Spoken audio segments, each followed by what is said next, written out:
Navoiy viloyatining Cho'l hududidan o'tgan xalqaro ahamiyatga molik A379 avtomobil yo'lida 2026-yil 22 fevral kuni sodir bo'lgan og'ir oqibatli yo'l transport hodisasi sabablarini o'rganish, kelgusida bu kabi salbiy holatlarni kelib chiqishini oldini olish, tegishli chora-tadbir ishlab chiqish va uni amalga oshirish maqsadida O'zbekiston Respublikasi Ichki ishlar vazirligi Jamoat xavfsizligi departamenti yo'l harakati xavfsizligi xizmati xodimlaridan iborat ishchi guruh ayni manzilda bo'ldi. Dastlab voqea ro'y bergan avtomobil yo'li yo'l harakati xavfsizligi boshqarmasi boshlig'i hamda mutasaddi tashkilot mas'ullari bilan o'rganib chiqilib, yo'llardagi mavjud kamchiliklar, yo'l transport hodisalariga zamin yaratuvchi omillar aniqlandi.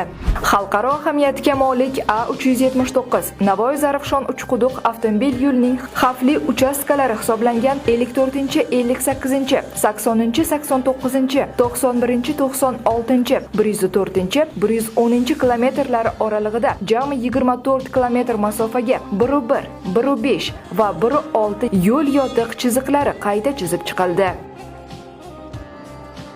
Tezlikni pasaytirish hamda haydovchilarni hushyorlikka chaqirish maqsadida 11 dona radar mulyajlari, 19 dona miltillovchi mayoqchalar o'rnatildi. Shuningdek, yo'lning 46 ta xavfli burilish, nishablik, ko'rinish cheklangan joylariga ogohlantiruvchi maxsus panolar o'rnatib chiqildi. Shuningdek, qatnov qismi tor bo'lgan hududlarda quvib o'tishni taqiqlash maqsadida yo'l o'qiga 600 dona maxsus konus hamda 10 ta joyda 320, ya'ni quvib o'tish taqiqlanadi yo'l belgilari o'rnatildi. Xalqaro ahamiyatga molik A379 avtomobil yo'lining 289 kilometr masofasida muqaddam 5 yil ichida sodir bo'lgan yo'l transport hodisalari tahlillaridan kelib chiqqan holda mavjud 8 ta avariya o'choqlarida yo'l transport hodisalarining oldini olish borasida qilinishi lozim bo'lgan ishlar yuzasidan tegishli tashkilotlarga takliflar kiritildi.